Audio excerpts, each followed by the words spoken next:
창세기 18장 22절, 구약성경 22쪽쯤에 있습니다.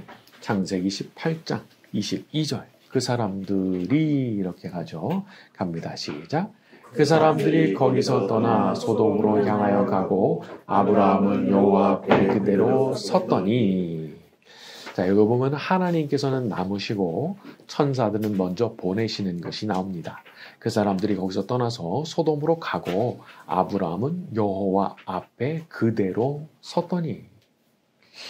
좀 놀랍게도 하나님께서 세 사람 중 하나로 아브라함에게 오셨던 거죠. 그래서 천사 둘은 먼저 보내시고 남으셔가지고 아브라함과 대화를 나누셨던 거예요. 자, 우리 23절부터 25절로 갑니다. 아브라함이 시작. 아브라함이 가까이 나아가 이르되 주께서 의인을 악인과 함께 멸하려 하시나이까.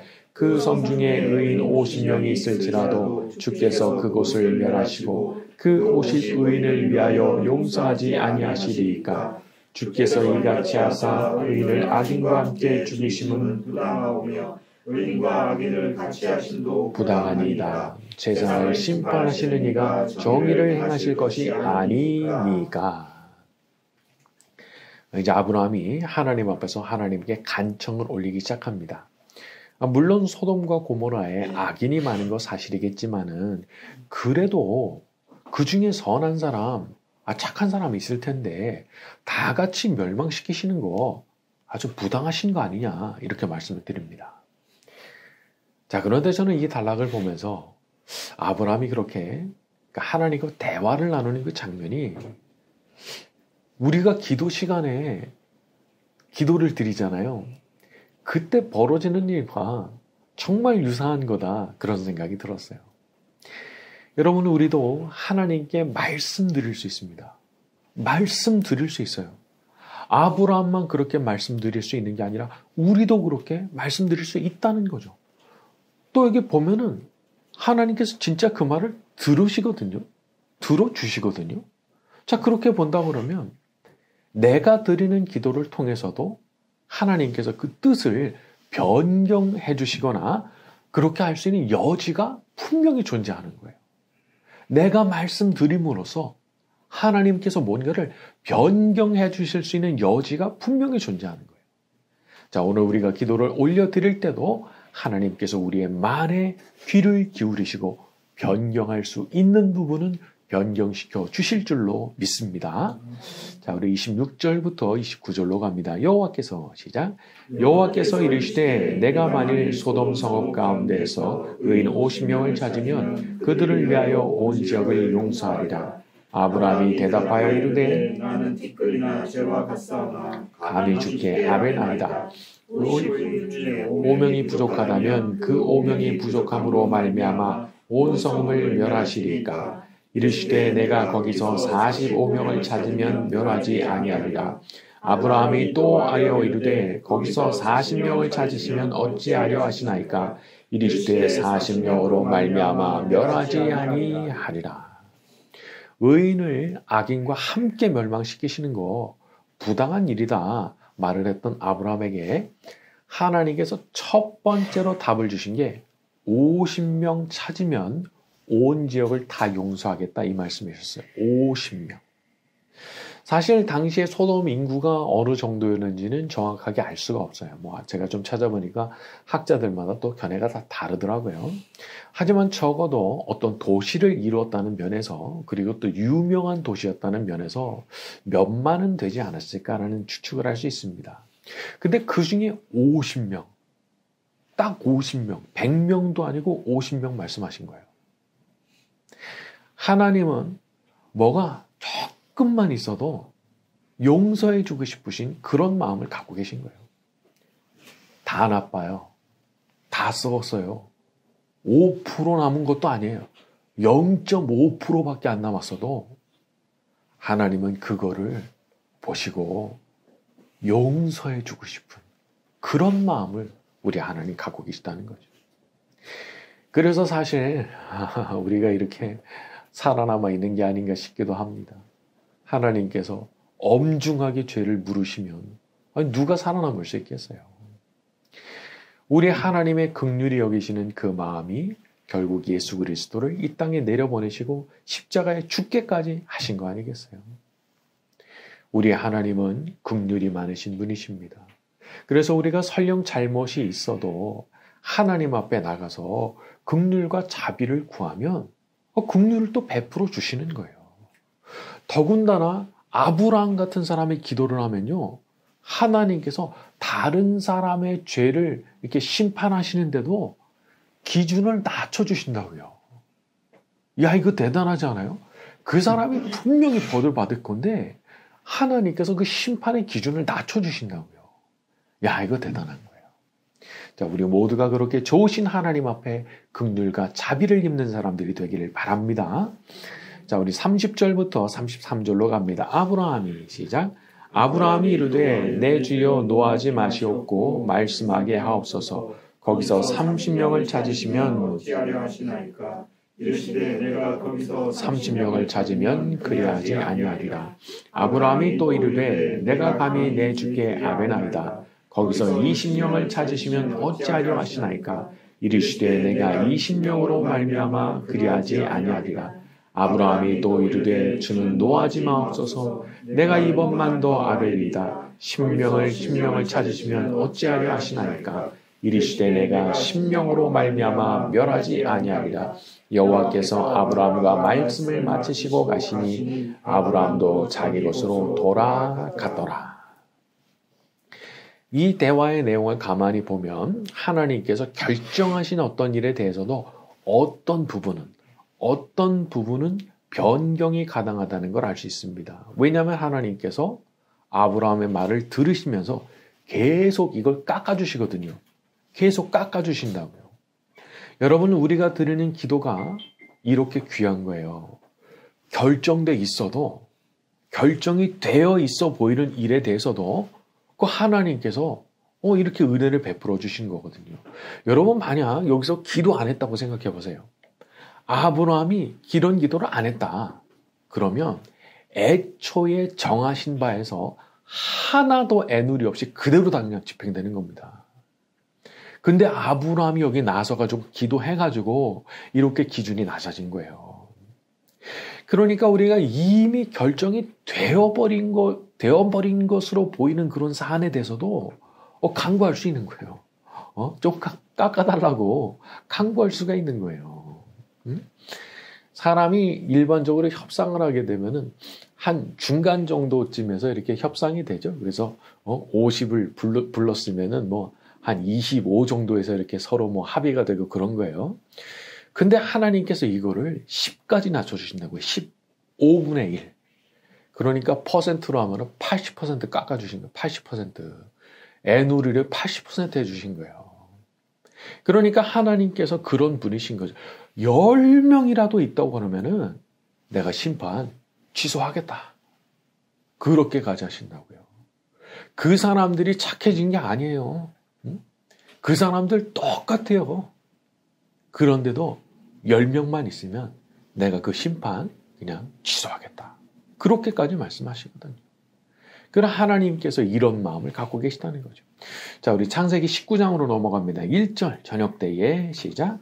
저녁 때 그 두 천사가 소돔에 이르니 마침 롯이 소돔 성문에 앉아 있다가 그들을 보고 일어나 영접하고 땅에 엎드려 절하며. 여기 보면 마침 롯이 성문에 앉아 있다가 이렇게 표현이 되어 있어요. 영어 번역들 같은 경우에는 마침이라는 단어를 빼고 번역하는 경우들이 있는데 한글로 된 번역들은 대체로 다 마침이라는 단어를 다 집어넣습니다. 때마침 롯이 거기 있었다는 거죠. 자, 무슨 얘기죠? 참 희한해 보이는 우연이랄까? 그런 게 나타난 거예요. 하필이면 천사들이 그 성에 들어가서 제일 먼저 만난 사람이 롯이었다는 거예요. 하나님은 우리가 전혀 의식하지 못하는 가운데도 우리를 인도하십니다. 내가 뭘 알고 거기 간 게 아니에요. 나는 예상도 못했어요. 응? 그런데 거기 가서 어떤 운명적인 만남이랄까? 운명적인 기회랄까? 그런 걸 이제 잡게 되는 그런 일들이 있는 거죠. 그래서 우리가 우리의 삶을 주관하시고 보이지 않게 우리의 삶을 인도하시는 하나님 앞에 경배드릴 수밖에 없는 겁니다. 내가 전혀 의식하지 못하고 있는 순간에도 우리의 발걸음을 인도하고 계시니까 말이죠. 자, 만약 우리에게도 필요하다고 하면 하나님의 천사 같은 그런 분들을 만나게 하시는 그 지점으로 우리의 발걸음을 인도해 주실 줄로 믿습니다. 자, 우리 2절로 갑니다. 이르되, 시작. 이르되 내 주여 돌이켜 종의 집으로 들어와 발을 씻고 주무시고 일찍이 일어나 갈 길을 가소서. 그들이 이르되 아니라 우리가 거리에서 밤을 새우리라. 네, 어떤 분은 이 부분을 보면서 하나님의 천사들이 이렇게 하나님 경외하는 사람 금방 찾아낸다 그렇게 지적을 하시더라고요. 그러니까 하나님 앞에서 올바르게 살려고 노력하는 사람, 그래도 뭔가 하나님의 뜻을 받으려고 하는 사람 눈에 딱 띈다는 거예요. 왜요? 태도가 다르거든요. 태도가. 삶의 태도가. 여기 보게 되면 이 롯의 태도가 앞서 나왔던 아브라함의 태도와 크게 다르지가 않아요. 그러니까 아브라함이 뭐 하는 걸 잘 보고 자라서 그런지는 모르겠지만은 굉장히 유사한 태도로 이렇게 손님을 잘 대접하고 섬깁니다. 제가 보니까 이 섬김이라고 하는 것도 사실은 이게 근본적으로는 겸손에서 나오는 거더라고요. 자, 물론 어떤 사람들은 자기를 드러내기 위해서 그런 일을 하기도 하지만 우리 하나님께서 보시고 야, 정말 예쁘다. 이렇게 축복하실 만한 그런 섬김은 사실 자기를 낮추는 겸손에서부터 출발하더라는 거예요. 자, 그런 겸손이 뭐냐? 자, 우리 성경 구절 하나 찾아봅니다. 빌립보서 2장 3절 갑니다. 빌립보서 2장 3절 신약성경 319쪽에 있습니다. 빌립보서 2장 3절 신약성경 319쪽쯤에 있습니다. 아무 일에든지 시작. 아무 일에든지 다툼이나 허용으로 하지 말고 오직 겸손한 마음으로 각각 자기보다 남을 낮게 여기고. 어떤 일 할 때 다툼으로 하지도 말고 허영심으로도 하지 말아라. 대신 어떤 마음으로요? 오직 겸손한 마음으로 해야 되는데 그 겸손 안에 뭐가 있느냐? 저 사람은 나보다 나은 사람이다. 이렇게 생각하는 게 있어야 된다는 거예요. 나보다 100번 나은 분이다. 자, 사람이 이런 생각을 하잖아요. 저절로 자세가 낮아집니다. 그리고 어쩌면 섬기려는 그런 마음이 자동으로 생겨나는 거예요. 자, 그런데 반대로 속으로 무슨 생각하느냐? 저거 아주 형편없구만. 저래가지고 쓰겠어? 라는 생각을 먹으면 자동으로 사람이 교만해집니다. 그래서 태도가 달라져요. 근데 여기 보면은 롯이 그 사람이 누군지를 알아보고 겸손한 태도를 가진 게 아니에요. 돌다리 두들겨 보고 어떤 사람인가 알아보고 내가 존중한다 그게 아니에요. 몰라요. 그런데도 그냥 일단 숙여요. 자, 여기에 우리가 배울 점이 있는 겁니다. 사람이 기본적인 세팅이 중요하잖아요. 기본적인 세팅. 그러니까 마음속에 어떤 인간인지 알아보고 내가 존중할지 말지를 결정해야겠다. 요게 우리 기본 세팅이 아니고요.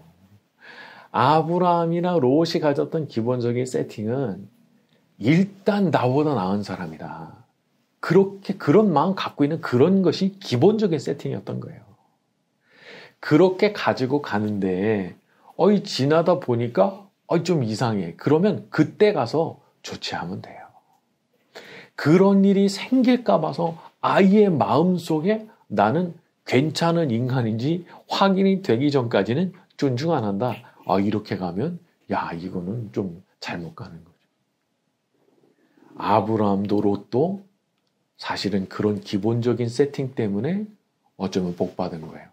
수지 맞은 거예요. 그러니까 이런 것을 생각한다고 그러면은 참 우리 자신의 태도도 한번 돌이켜 볼 필요가 있죠. 저도 이런 부분을 보면서 이거 더 이렇게 좀 하여튼 이렇게 더 나은 분이다 이런 마음을 먹고 살아야 되는 거구나. 저도 좀 그런 생각을 했어요. 자, 여기 보면은 하나님을 경외하는 사람은 좀 다른 겁니다. 그래서 롯이 그 악한 소돔성에 살았지만은 그 가운데서도 참 돋보이는 삶을 살았던 거죠. 자, 우리 3절로 넘어갑니다. 롯이 간청하매, 시작.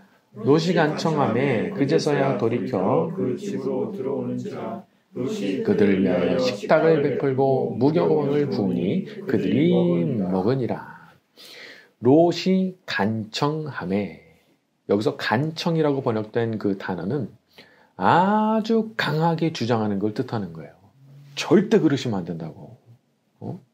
굉장히 강하게 말한 거예요. 자, 이거는 당시 그 소돔성 문화가 어떤지를, 그 동네가 어떤 동네인지를 알고 있었기 때문에 그 나오는 그런 반응일 수 있는 거예요. 이런 사람들이 길에서 하룻밤 지낸다? 보이는 거예요. 이게 큰일 날 거 보이는 거예요. 그래서 그렇게 아주 강하게 얘기한 거예요. 그래서 여러분, 우리도 좀 눈에 보일 때가 있는 것 같아요. 이게 보여요. 앞으로 이거 큰일 나겠네. 이게 눈이 보일 때가 있단 말이에요. 그러면 그때 조금 얘기해 줘야 되는 거예요. 이게 그냥 아유 뭐 나하고 상관이 없는 일 이렇게 가는 게 아니고 정말 큰일 날 것 같은 상황이면 조금 강하게라도 말릴 거 말려야 돼요. 조심해야 되는 거 꼭 얘기해 줘야 되는 거예요.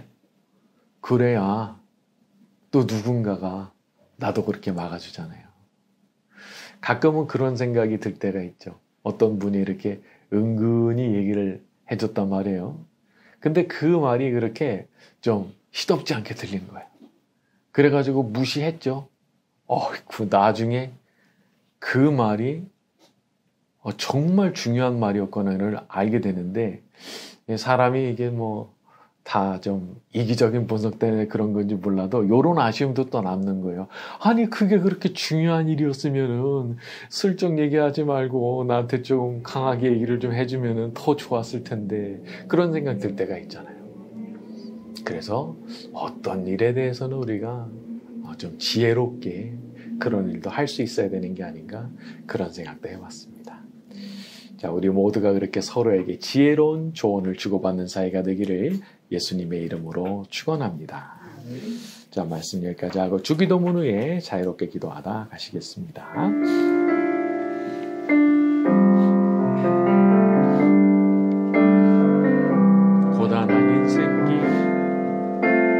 고단한 인생길 힘겨운 오늘도 예수 내 마음 아시네. 지나간 아픔도 마주할 세상도 예수 내 마음 아시네. 고단한 인생길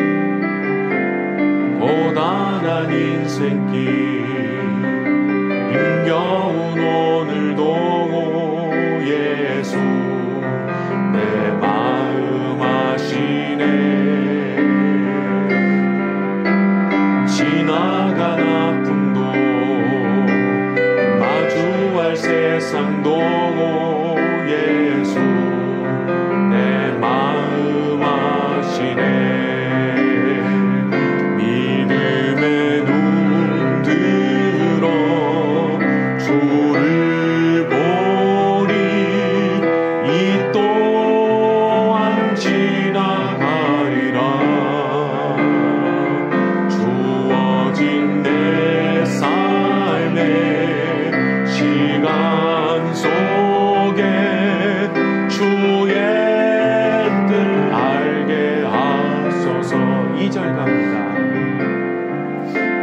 하루를 살아도 기쁨으로 가리 예수 늘 함께 하시네. 후회도 염려도 온전히 맡기리 예수 늘 함께 하시네. 믿음의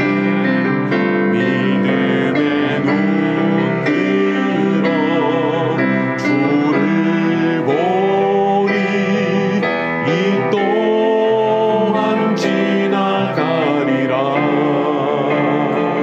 주어진 내 삶의 시간 속에 주의 뜻 알게 하소서. 2절 다시 갑니다. 하루를 살아도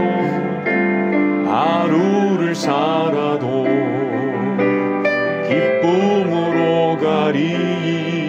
예수 늘 함께 하시네. 후회도 염려도 온전히 맡기리. 예수 늘 함께 하시네. 믿음의 눈 들어 주를 보리. 이 또한 지나가리라. 주어진 내 삶의 시간 속에 주의 뜻 알게 하소서. 믿음의 눈 들어 주를 보리. 이 또한 지나가리라. 주어진 내 삶의 시간 속에 주의 뜻 알게. 한 번 더 갑니다. 믿음의 눈 들어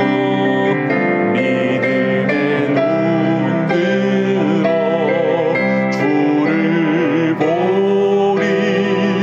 이 또한 지나가리라. 주어진 내 삶의 시간 속에 주의 뜻 알게 하소서. 주의 뜻 알게 하소서. 주의 뜻 알게 하소서. 주의 뜻 알게 하소서. 주의 뜻 알게 하소서. 우리 함께 기도해. 우리 함께 기도해. 주 앞에 나와 무릎 꿇고 긍휼 베푸시는 주 하늘을 향해 두 손 들고